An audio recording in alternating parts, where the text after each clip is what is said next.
Ko toko ake te whakahau I tētahi o ngā rangatira ā-iwi o Tauranga Moana, kia āta tirohia e tēnā iwi, te rahi o rātou whenua tipu e hokona atu ana I mua I te mutunga o ngā rangahau mātai whaipara.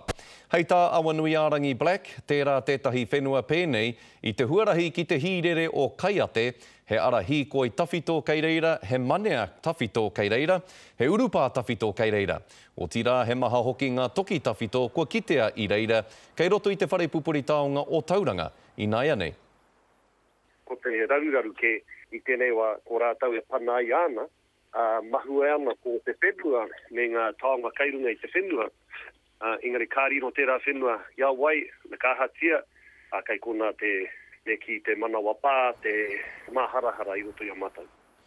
Kei te karanga a Awanuiarangi Black, kia ata whakaarohia e nei momo āhuatanga e te pouhere taonga me ngā kaunihera ārohe, kia kore ai te hokotanga o aua momo whenua e werohia tonutia ki roto I ngā kōti hei ngā tau e tū mai nei, me te nui o te pūtea ka pau, te roa hoki o te wā, ka maumau.